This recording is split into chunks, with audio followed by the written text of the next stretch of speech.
Magnetic storage, इसमें पहला है हार्ड डिस्क ड्राइव। इन्हें फिक्स्ड डिस्क भी कहा जाता है। इसमें एक स्पिंडल शामिल होता है जो नॉन चुंबकीय फ्लैट सर्कुलर डिस्क को रखता है, जिसे प्लेटर्स कहा जाता है, जो रिकॉर्ड किए गए डाटा को होल्ड रखता है। प्रत्येक प्लेटर के लिए 2 रीडर राइट हेड की आवश्यकता होती है। इस रीड राइट हेड की आवश्यकता बहुत होती है, जो प्लेट से सूचना को पढ़ने तथा लिखने के लिए उपयोग किए जाते हैं। सूचना बैंड में रिकॉर्ड की जाती है। सूचना के प्रत्येक बैंड को ट्रैक कहा जाता है। प्रत्येक प्लेटर के पास समान नंबर के ट्रैक्स होते हैं तथा ट्रैक स्थान जो सभी प्लेटर्स को आर पार काट देता है सिलेंडर कहा जाता है। ट्रैक 0 सबसे भीतर ट्रैक होता है। ट्रैक को पाई आकार वाले वर्गों में विभाजित किया जाता है, जिन्हें सेक्टर्स कहा जाता है। हार्ड डिस्क सूचनाओं को स्थायी रूप से संग्रहित करने का बहुत विश्वसनीय माध्यम है और इनका उपयोग करने की गति भी पर्याप्त होती है। नोट: सॉलिड स्टेट ड्राइव छोटी, तेज, अधिक विश्वसनीय और सामान्य हार्ड ड्राइव से अधिक कुशल है। यह कम बिजली का उपयोग करती है। हमने पढ़ लिया हार्ड डिस्क ड्राइव। अब हम पढ़ेंगे फ्लॉपी डिस्क। यह डिस्क माइलर की बनी हुई एक वृत्ताकार डिस्क होती है, जिसके दोनों ओर एक चुंबकीय पदार्थ का लेप चढ़ा होता है। फ्लॉपी डिस्क को डिस्केट, फ्लॉपी या केवल डिस्क के नाम से भी जाना जाता है।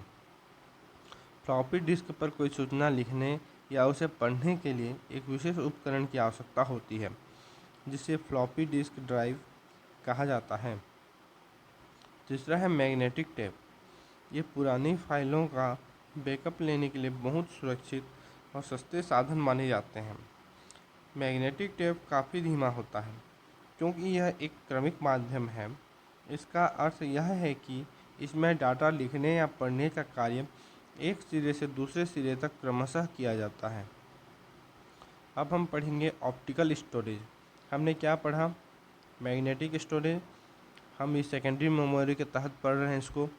अब हम पढ़ेंगे ऑप्टिकल स्टोरेज। ऑप्टिकल स्टोरेज में पहला है कॉम्पैक्ट डिस्क। यह एक विशेष प्रकार की डिस्क होती है जिन पर डाटा प्रायः एक बार ही लिखा जाता है और फिर उसे कितनी बार भी पढ़ सकते हैं। यह एक प्रकार की रीड ओनली मेमोरी है। इसमें प्रायः ऐसी सूचनाएं स्टोर की जाती हैं जो स्थायी प्रकृति की हों तथा जिनकी आवश्यकता बार बार पड़ती हो, जैसे टेलीफोन डायरेक्टरी।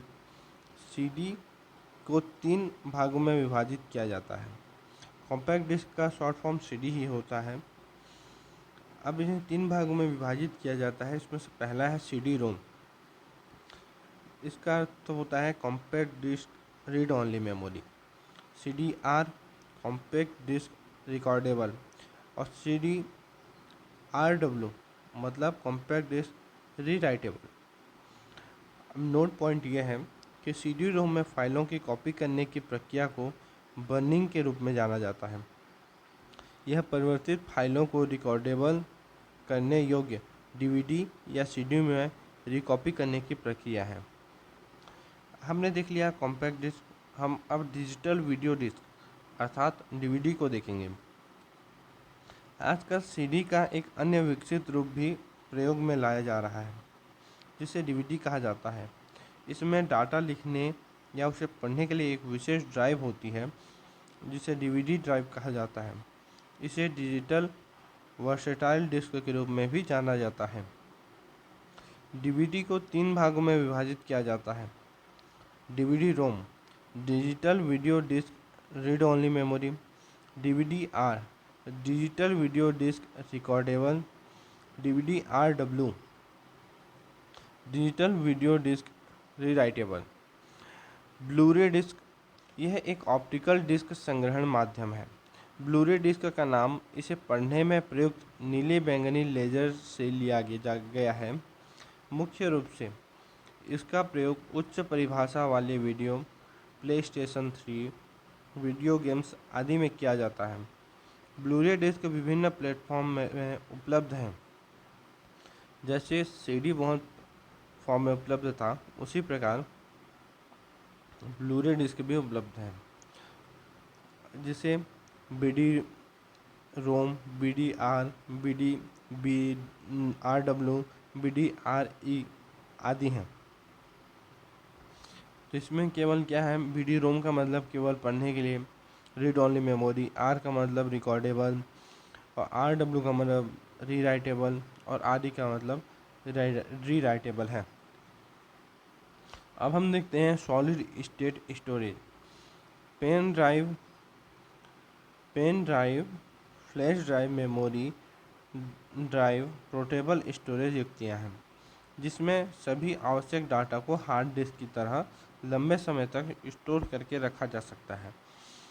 इसकी डाटा स्टोरेज क्षमता 256 KB से 512 KB तक हो सकती है। मेमोरी कार्ड, यह एक प्रकार का मेमोरी कार्ड होता है। यह एक USB आधारित मेमोरी ड्राइव है। इसका आकार 50 × 21.5 × 2.8 मिलीमीटर होता है तथा इसकी स्टोरेज क्षमता 4 MB से 256 GB तक होती है। अब हम मेमोरी की इकाइयाँ पढ़ेंगे। एक बिट बराबर बाइनरी डिजिट होता है और 8 बिट्स का मतलब होता है एक बाइट, जिसे 2 निबल भी कहते हैं, और 1024 बाइट्स का मतलब होता है 1 किलोबाइट, और 1024 किलोबाइट का मतलब 1 मेगाबाइट।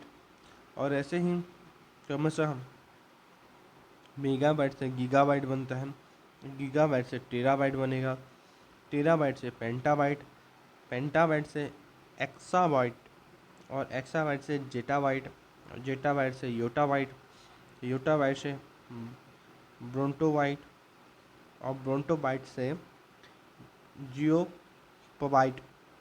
इस प्रकार से इसका क्रम है। अब नोट ये है कि मेमोरी अनुक्रम में मेमोरी प्रकारों की उच्चतम से निम्नतम गति निम्न प्रकार सूचीबद्ध होती है। अर्थात सेकेंडरी स्टोरेज सबसे फास्ट होती है, उच्चतम स्पीड होती है, फिर मेन मेमोरी की, फिर कैश मेमोरी की, फिर CPU की, फिर रजिस्टर की। तो सबसे ज़्यादा गति किसकी? सेकेंडरी स्टोरेज की, फिर मेन स्टोरेज, फिर कैश मेमोरी, फिर CPU, फिर रजिस्टर की। अब हम पढ़ेंगे मदरबोर्ड। किसी डिजिटल इलेक्ट्रॉनिक सिस्टम जैसे आधुनिक कंप्यूटर का केंद्रीय या मुख्य सर्किट बोर्ड मदरबोर्ड कहलाता है। इसे मुख्य board, base board, system board या लॉजिक बोर्ड भी कहा जाता है। मदरबोर्ड पर चिप के कनेक्टिंग पॉइंट को सॉकेट कहते हैं। अब हम पढ़ेंगे डाटा निरूपण, डाटा रिप्रेजेंटेशन। कंप्यूटर डाटा के निरूपण के लिए बाइनरी भाषा का प्रयोग करता है। उपयोगकर्ता कंप्यूटर को जो भी डाटा का निर्देश इनपुट के रूप में देता है या कंप्यूटर से जो भी आउटपुट प्राप्त करता है, वह अक्षर, संख्या, संकेत, ध्वनि या वीडियो के रूप में होता है। इन सभी डाटा या निर्देशों को पहले बाइनरी भाषा में बदलना पड़ता है। संख्या पद्धति, नंबर सिस्टम। इसके अंतर्गत विभिन्न प्रकार की संख्याओं का समूह होता है, जिसका प्रयोग कंप्यूटर में किसी डाटा निर्देश को व्यक्त करने के लिए करते हैं। डिजिटल कंप्यूटर आंतरिक रूप से किसी कार्य को करने के लिए बाइनरी भाषा का ही प्रयोग करता है। संख्या पद्धति के प्रकार। कंप्यूटर सिस्टम द्वारा प्रयोग की जाने वाली संख्या पद्धति मुख्यतः 4 प्रकार की होती है। पहला, बाइनरी या द्विआधारी संख्या पद्धति। दूसरा, दशमलव या दशमिक संख्या पद्धति। तीसरा, ऑक्टल या अष्ट आधारी संख्या पद्धति। चौथा, हेक्साडेसिमल या 10 दशमिक षट दशमिक संख्या पद्धति। बाइनरी या द्विआधारित संख्या पद्धति। इस संख्या पद्धति में केवल 2 अंक होते हैं, 0 और 1, जिसका कारण इसका आधार 2 होता है, इसलिए इसे द्विआधारी या बाइनरी संख्या पद्धति कहा जाता है। उदाहरण के लिए 00102 कोष्ठक के बाहर इनका आधार 2, यहाँ दो बाइनरी नंबर के आधार को प्रदर्शित करता है। दूसरा है दशमलव या दशमिक संख्या पद्धति। दैनिक जीवन में प्रयुक्त होने वाली संख्या पद्धति को दशमिक या दशमलव संख्या पद्धति कहा जाता है। इस संख्या पद्धति में 0 से 9 10 संकेत मान होते हैं। 0 से 9 10 संकेत मान होते हैं, जिस कारण इस संख्या पद्धति का आधार 10 होता है। उदाहरण के लिए 1 2 7 5 कोष्ठक के आधार 10। तीसरा है ऑक्टल या अष्ट आधारित संख्या पद्धति। इस संख्या पद्धति में 0 से 7 8 अंकों का प्रयोग किया जाता है, जिस कारण इसका आधार 8 होता है। ऑक्टल संख्या पद्धति इसलिए सुविधाजनक है क्योंकि इसमें किसी भी बाइनरी संख्या को छोटे रूप में लिख सकते हैं। 158 का घात 8 इसका उदाहरण घात नहीं, इसका आधार 8 इसका उदाहरण है। चौथा हेक्साडेसिमल या षट्दशामिक संख्या पद्धति। इस संख्या पद्धति में कुल 16 0 1 2 3 4 5 6 7 8 9 ABCDEF अंक होते हैं। इसके मुख्य मान क्रमशः 0 से 15 तक होते हैं, इसलिए हम अंकों 10 11 12 13 14 15 के स्थान पर क्रमशः ABCDEF अक्षर लिखते हैं। इस प्रकार इस पद्धति में 10 अंक तथा 6 वर्णों का प्रयोग किया जाता है। हेक्सा डिजिट को 4 बाइनरी बिट्स द्वारा निरूपित किया जाता है। उदाहरण के लिए 2B5 का आधार 16। पहली संख्याओं को दशमलव, बाइनरी तथा हेक्साडेसिमल के रूप में निम्न प्रकार लिखा जाता है। अब हम देखेंगे संख्या पद्धति का आपस में परिवर्तन। भिन्न संख्या पद्धतियों को आपस में परिवर्तित करने की प्रक्रिया नीचे दी गई है। दशमलव का बाइनरी में परिवर्तन। दशमलव संख्या को बाइनरी संख्या में परिवर्तित करने के लिए निम्न स्टेप का प्रयोग करते हैं। स्टेप 1, दशमलव संख्या को बाइनरी संख्या में परिवर्तित करने के लिए बाइनरी संख्या के आधार 2 से दशमलव संख्या को भाग देते हैं। स्टेप 2, इसमें शेषफल आता है उसे दाईं ओर लिख लेते हैं तथा जो भागफल आता है उसे फिर से 2 से भाग देते हैं। तत्पश्चात यही क्रिया दोहराते हैं। तीसरा स्टेप, यह प्रक्रिया तब तक चलती रहती है जब तक कि भागफल 0 न हो जाए। स्टेप 4, प्राप्त शेषफलों को नीचे से ऊपर के क्रम में लिखा जाता है। यही शेषफल दिए गए दशमलव संख्या के तुल्य बाइनरी संख्या है। दूसरा, बाइनरी का दशमलव में परिवर्तन। बाइनरी संख्या को दशमलव संख्या में परिवर्तित करने के लिए निम्न स्टेप का प्रयोग करें। स्टेप 1, सभी बाइनरी संख्या को 2 की घात से गुणा करते हैं। स्टेप 2, पूर्णांक के लिए घात धनात्मक तथा भिन्नांक के लिए घात ऋणात्मक होती है। स्टेप 3, सभी गुणक संख्याओं को जोड़ दें। इस प्रकार हमें बाइनरी का दशमलव में परिवर्तन रूप प्राप्त होता है। Computer codes. कंप्यूटर प्रत्येक प्रकार के कैरेक्टर जैसे अल्फ़ाबेट, संख्या या चिन्ह स्टोर कर सकता है। इन सभी कैरेक्टर के निरूपण के लिए बाइनरी संख्या पद्धति पर आधारित एक विशेष प्रकार के कोड की आवश्यकता होती है, जिसे कंप्यूटर कोड कहा जाता है। कंप्यूटर कोड्स विभिन्न प्रकार के होते हैं, जिनमें से कुछ निम्नलिखित हैं। Binary coded decimal.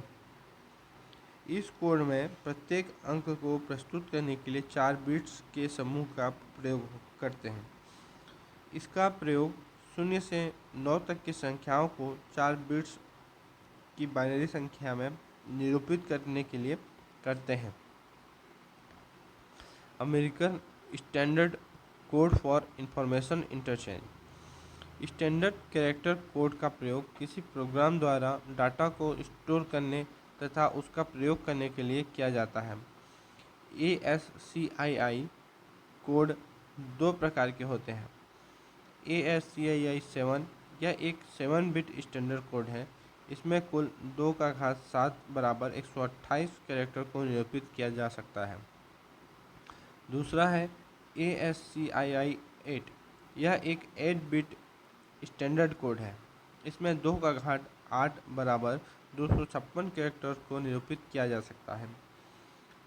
Extended binary coded decimal interchange code, इसमें कैरेक्टर 8 बिट के समूहों से निरूपित होते हैं। इसका प्रयोग किसी भी प्रकार के कंप्यूटर में सूचनाओं को स्टोर करने के लिए किया जाता है। इसमें 2⁸ बराबर 256 कैरेक्टर्स को निरूपित किया जा सकता है। सॉफ्टवेयर, क्या प्रोग्रामिंग भाषा में लिखे गए निर्देशों अर्थात प्रोग्रामों की वह श्रृंखला है जो कंप्यूटर सिस्टम के कार्य को नियंत्रित करता है तथा कंप्यूटर के विभिन्न हार्डवेयरों के बीच समन्वय स्थापित करता है। सॉफ्टवेयर को निम्न भागों में विभाजित किया गया है। पहला, सिस्टम सॉफ्टवेयर, जो प्रोग्राम कंप्यूटर को चलाने, उसको नियंत्रित करने, उसके विभिन्न भागों की देखभाल करने तथा उसकी सभी क्षमताओं का अच्छे से अच्छा उपयोग करने के लिए लिखे जाते हैं, उन्हें सम्मिलित रूप से सिस्टम सॉफ्टवेयर कहा जाता है। अब हम देखते हैं, उदाहरण के लिए ऑपरेटिंग सिस्टम तथा डिवाइस ड्राइवर इसका उदाहरण है। तो हम पहले ऑपरेटिंग सिस्टम के बारे में पढ़ते हैं। ऑपरेटिंग सिस्टम कुछ विशेष प्रोग्राम का एक ऐसा व्यवस्थित समूह है जो किसी कंप्यूटर के संपूर्ण क्रियाकलाप को नियंत्रित करता है। यह यूज़र एवं हार्डवेयर के बीच एक मध्यस्थ की तरह काम करता है। यह कंप्यूटर के साधनों के उपयोग पर नज़र रखने और व्यवस्थित करने में हमारी सहायता करता है, जैसे DOS, Linux, Windows, Unix, Ubuntu, Mac आदि इत्यादि। ऑपरेटिंग सिस्टम के प्रकार निम्नलिखित हैं। पहला है बैच प्रोसेसिंग ऑपरेटिंग सिस्टम। इस प्रकार के ऑपरेटिंग सिस्टम में एक प्रकार के सभी कार्यों को एक बैच के रूप में संगठित करके साथ में क्रियान्वित किया जाता है, जैसे यूनिक्स। दूसरा है सिंगल यूजर ऑपरेटिंग सिस्टम। इस प्रकार के ऑपरेटिंग सिस्टम में एक बार में केवल एक उपयोगकर्ता को ही कार्य करने की अनुमति होती है, जैसे MS-DOS, विंडोज़ 9X आदि। तीसरा है मल्टी यूजर ऑपरेटिंग सिस्टम। यह ऑपरेटिंग सिस्टम एक समय में एक से अधिक उपयोगकर्ता को कार्य करने की अनुमति देता है, जैसे यूनिक्स, लाइनक्स, विंडोज़ 2000/7 आदि। चौथा है मल्टीटास्किंग ऑपरेटिंग सिस्टम। इस ऑपरेटिंग सिस्टम में एक समय में एक से अधिक कार्य को संपन्न करने की अनुमति होती है। इसमें उपयोगकर्ता आसानी से दो कार्यों के मध्य स्विच कर सकता है, जैसे लाइनक्स, यूनिक्स आदि। अब पांचवा है टाइम शेयरिंग ऑपरेटिंग सिस्टम। इस प्रकार के ऑपरेटिंग सिस्टम में एक साथ एक से अधिक उपयोगकर्ता या प्रोग्राम कंप्यूटर के साधनों का प्रयोग करते हैं, जैसे मैक OS आदि। बूटिंग, कंप्यूटर को स्टार्ट या रिस्टार्ट करने की क्रिया को बूटिंग कहते हैं। वास्तव में बूटिंग वह प्रक्रिया है जब ऑपरेटिंग सिस्टम हार्ड डिस्क से कंप्यूटर की रैम में लोड होता है। बूटिंग दो प्रकार की होती है, वार्म बूटिंग और कोल्ड बूटिंग। अब हम देखेंगे, सिस्टम सॉफ्टवेयर में हमने ऑपरेटिंग सिस्टम देख लिया, अब डिवाइस ड्राइवर्स के बारे में पढ़ेंगे। इसमें है, ये सॉफ्टवेयर्स किसी डिवाइस तथा उपयोगकर्ता के मध्य इंटरफेस का कार्य करते हैं। यह ऑपरेटिंग सिस्टम के निर्देशों को कंप्यूटर के विभिन्न भागों के लिए उनकी भाषा में परिवर्तित करता है। डिवाइस ड्राइवर्स निर्देशों का ऐसा समूह होता है जो हमारे कंप्यूटर का परिचय उससे जुड़ने वाले हार्डवेयर से करवाते हैं। हमने पढ़ लिया सिस्टम सॉफ्टवेयर। अब हम पढ़ेंगे टू सिस्टम यूटिलिटीज़। सॉफ्टवेयर के अंतर्गत यह आ रहा है। दूसरा है सिस्टम यूटिलिटीज़, सिस्टम सॉफ्टवेयर के बाद। ये प्रोग्राम्स कंप्यूटर के रख रखाव से संबंधित कार्य करते हैं। ये प्रोग्राम्स कंप्यूटर के कार्यों को सरल बनाने, उसे अशुद्धियों से दूर रखने तथा सिस्टम के विभिन्न सुरक्षा कार्यों के बनाए जाते हैं, अर्थात ये सुरक्षा के लिए बनाए जाते हैं।